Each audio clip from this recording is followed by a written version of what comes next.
Welcome back to my channel. This video is going to be a little bit different. I'm not actually building anything or doing anything in the shop today. I'm just going to talk about cold weather starting a diesel engine. So if that's not really your thing, just thumbs up this video and move on to the next. But hopefully this will help some people out here. So a couple of disclaimers. First, I am not a mechanic. I don't pretend to be. Well, actually, I do pretend to be, but I am not a mechanic. And these are all tips that my mechanic has shared with me and things that I have found that work out well. And second disclaimer is none of the products I'm going to show you are in any way endorsed, sponsored, or anything like that. These are just stuff I use that works well for me. And so I'm sharing this, use at your own risk.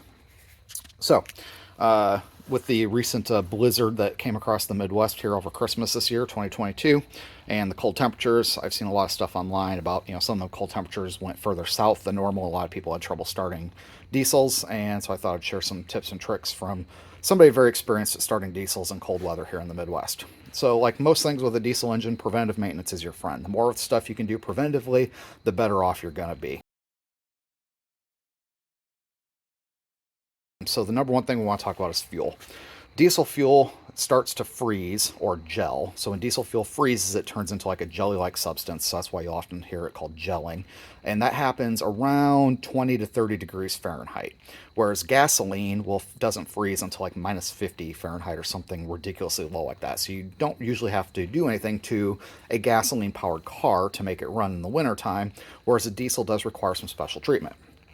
Now, throughout the northern states, in the winter time, most of your, fuel vendors or truck stops or wherever you buy diesel are going to add some type of winterizing additives, basically an anti-gel to the fuel for you, which in most cases is probably fine. However, I don't trust it. And so I always add my own additive on top of whatever they have put in. And especially that way, if I get some fuel in the south that may not be treated, I always know that my fuel is treated. And if there's additional treatment from the truck stop, then, I've got extra treatment in there. It's not that big a deal. I recommend the Power Service brand, otherwise known as PS. This is what my mechanic recommended to me, and I've never had issues with it. And it comes in a variety of bottle sizes. I've got a 100-gallon treatment size, which is 32 fluid ounces. And usually I buy it in the bigger 250-gallon, the 64, because it's a little cheaper to buy it in bulk. And then usually what I do is I just use a funnel and drain the big one into the little one. Because my bus has a 100-gallon tank in it, and this is designed for 100 gallons of treatment, then I just know to use this one. So a couple of things about using this stuff. One, you always want to use the white bottle, which is the Winterizer Anti-Gel. You do not want to use the 911. This is for emergencies only. So I always keep a bottle of that here in my shop. I've only ever had to use it once in 5 years of operating a diesel fleet. And that was a case where we had bought a school bus up in Michigan in the middle of the summertime, had summer fuel in it, no additives. We parked it out behind the old shop and just completely forgot about it. Didn't treat the fuel before wintertime came around. And, in January when it was 5 degrees Fahrenheit outside, we needed to start it and move it, and the fuel was all gelled up. So we used the diesel 911 then. But that's the only time I've ever had to use it. And that was just my own stupidity, and I kicked myself for not having remembered to treat the fuel properly in the fall. So anyway, that's what that's for. If your bus is gelled up and, it's not starting because the fuel is gelled up, and you know that it's a gelling problem and not some other problem with your bus not starting because it's cold out, then you can use this. You dump most of it, depending on, the size of your fuel tank, right into the fuel tank, but you need to save a little bit to dump directly into the fuel filter, which means you're going to have to open up your fuel filter, and you got to get that fuel that's that high up in the system and going towards the injectors, de-gelled or back to a liquid state in order for your bus to start. But that's how you use that if you have to. But you really want to avoid using this stuff. This stuff is very hard on the engine, and it's, like the bottle says, for emergencies only. So anyway, enough of that stuff. We'll just set that aside because we're not going to use that. Now with this stuff, the Winterizer Anti-Gel, generally what you want to do is, in the fall before it starts to get cold, or if, you're a southern person and, you're going to have some cold weather, you're driving north for whatever reason, you want to, initially start to treat your fuel, before it gets super cold. So what I do, and when you add this stuff, you want to add it in with, roughly half a tank of fuel if you can, and then immediately top off, your fuel tank. You don't want to just pour it in. That does not get you a good mixture. You want to add fuel to your tank after you've added some of this in there, so it gets, mixed up pretty good. But what I'll do is, this is why I like the 100-gallon one, because my tank is 100 gallons. When I'm getting down to fall time and I've got a quarter of a tank of fuel left, whatever, I'll dump this whole bottle in right at the truck stop right before I add fuel, and I'll completely fill my tank. And that way I know I've treated 100 gallons. Now this stuff, if you read the directions on the back, does have some instructions for, different temperatures. That's probably going to be super blurry and you can't read it. But basically, this bottle treats 100 gallon down to, roughly 32 degrees.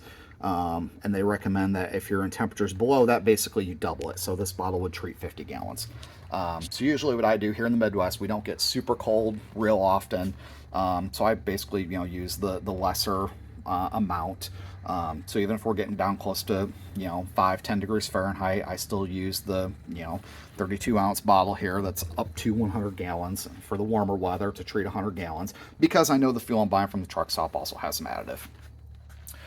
So you want to get a good mixture and blend it in. Then what I do is I just keep a bottle of this, in the bus at all times. And every time I stop for fuel, I look at my gas gauge, and if I'm at half a tank, I know I've got 50 gallons in the tank, and I'm going to buy another 50 gallons. And so I will dump half of one of these in the tank and add fuel. And I'm going to be buying roughly 50 gallons, and that's how I keep it up to balance all year long. So that's the best practice there, is just keep your fuel winterized. And then I stop using this in the springtime once we no longer have low overnight temperatures below freezing. So basically once you're no longer getting frost or freezing temperatures at night is when I quit using this for the rest of the spring and summer, and start up again in the fall. So that's tip number one.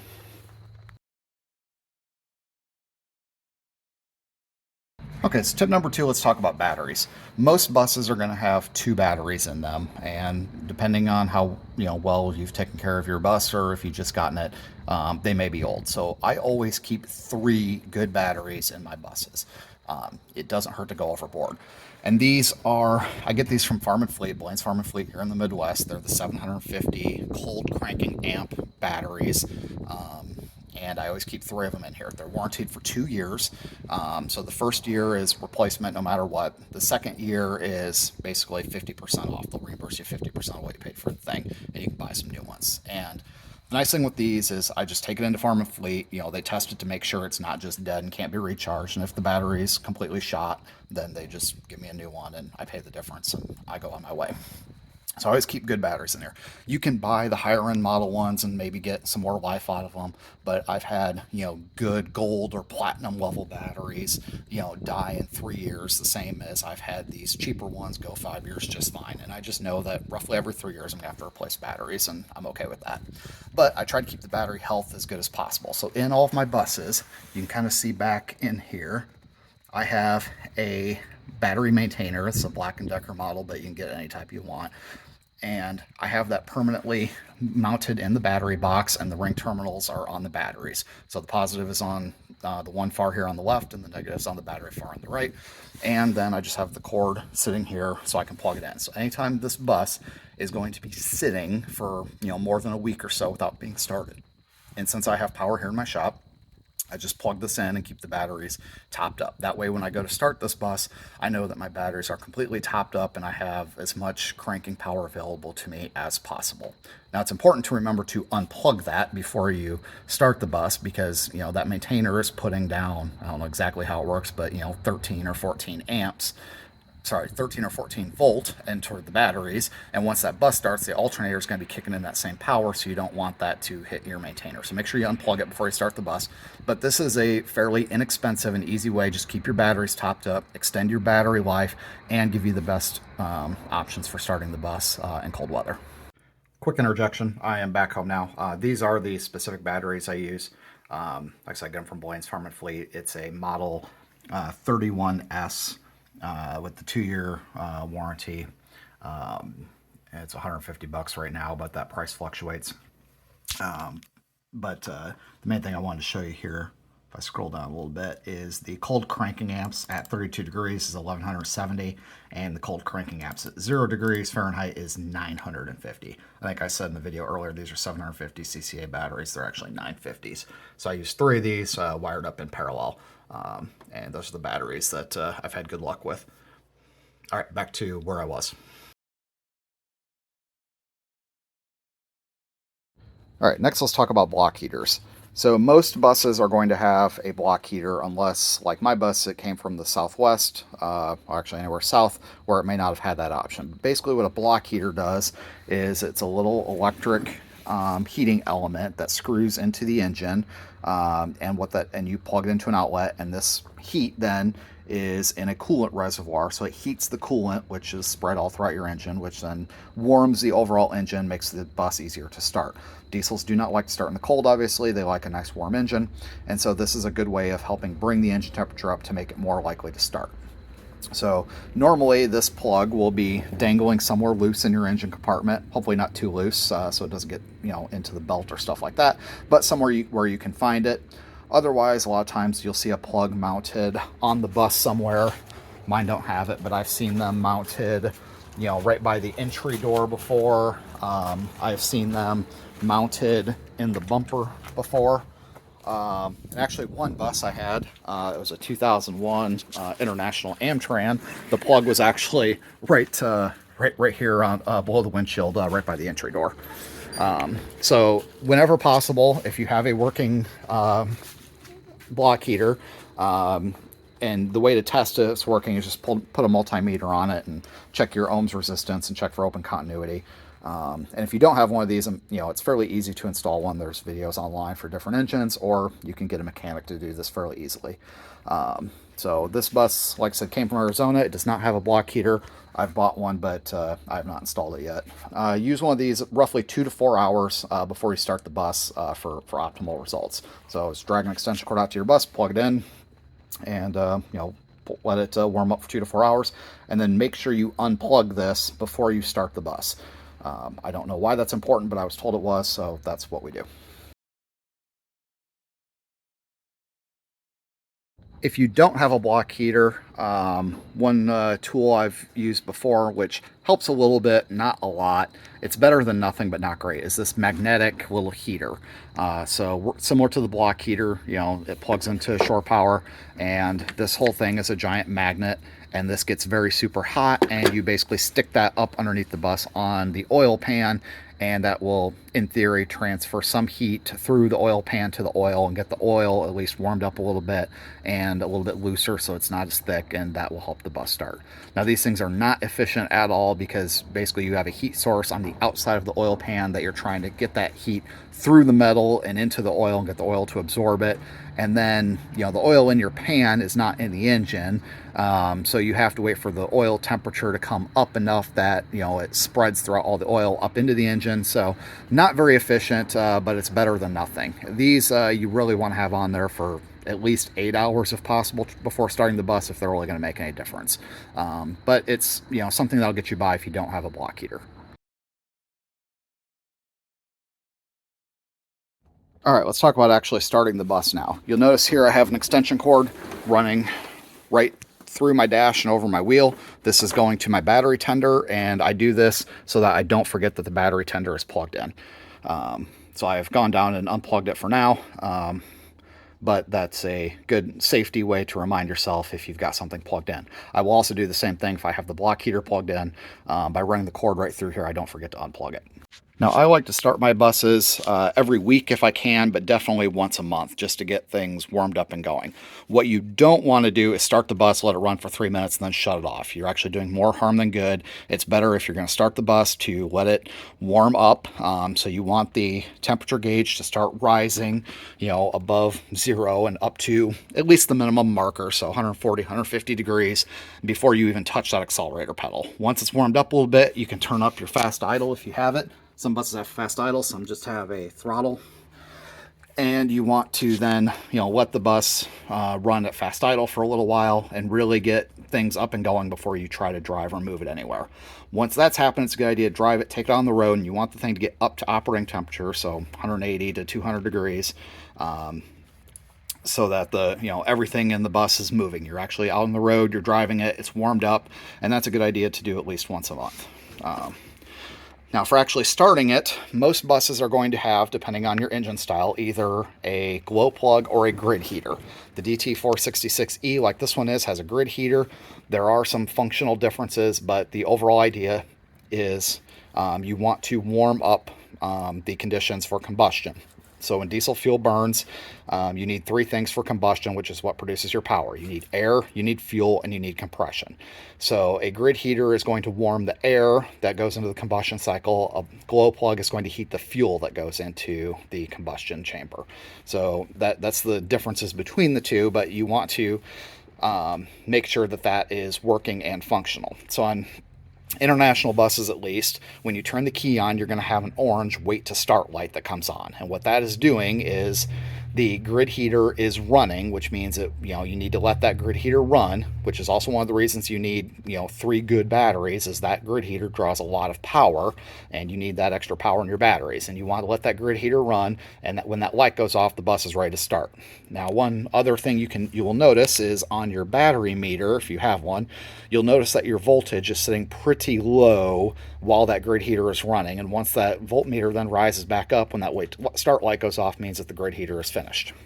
No, I'm talking about a grid heater here, not the block heater that we talked about earlier. Those are very different things.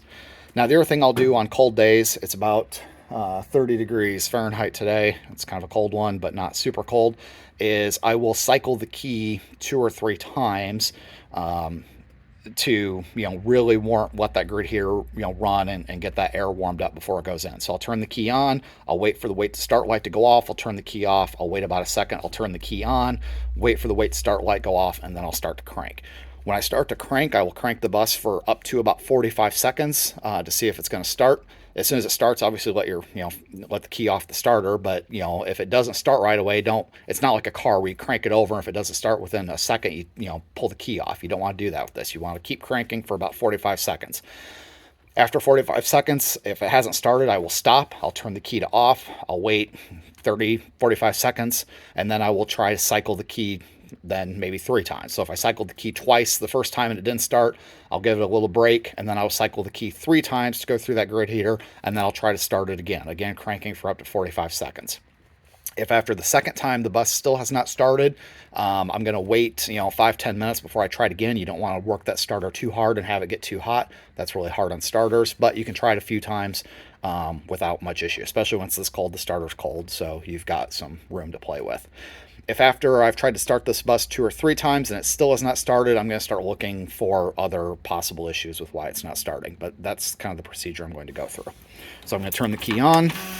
Okay, take 2. I closed my emergency exit so we don't have to listen to the buzzer. Anyway, I'm going to turn the key on.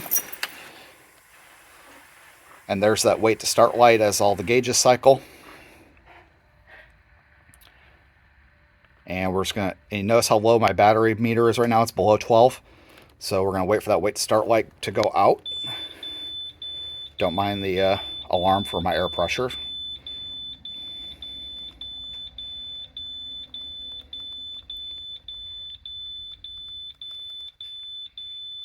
Okay, now you see my battery meter has rose up to a little over 12 volts, which means I have good healthy batteries, and that wait to start light has gone off. So I'm going to turn the key off. And don't mind my check engine light. I know that's there. That's a emissions control sensor that's bad that I haven't replaced yet. So I'm going to turn the key on again.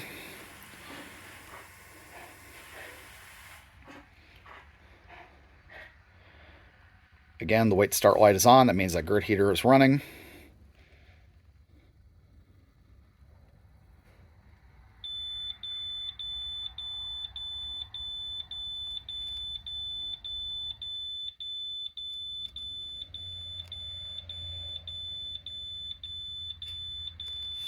And now I'm going to start the bus. I'm going to crank this for up to 45 seconds until it starts.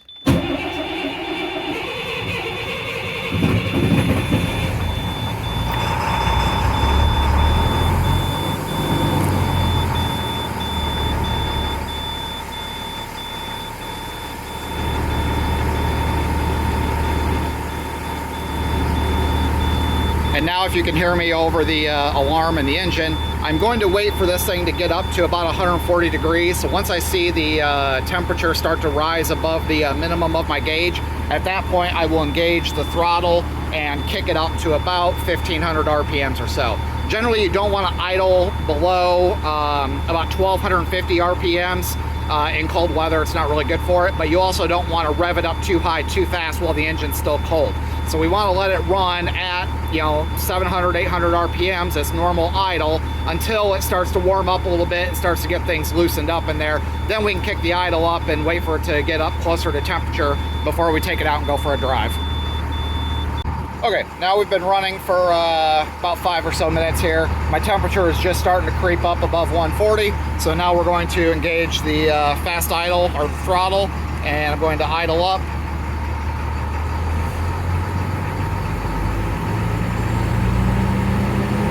Until I hit about 1200 RPM or so. I'm going to wait for the temperature to rise a little bit more before I kick it up to 1500.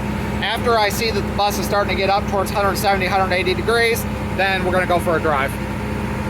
Okay, I did not record that drive, but we are back now. So I'm back at the shop, got her backed in and parked, and now what I'm going to go do is go plug my, you see I got my extension cord right back across here. I'm going to go out there and actually plug in that battery tender so that the thing stays topped up for the next time I want to go. It's anywhere.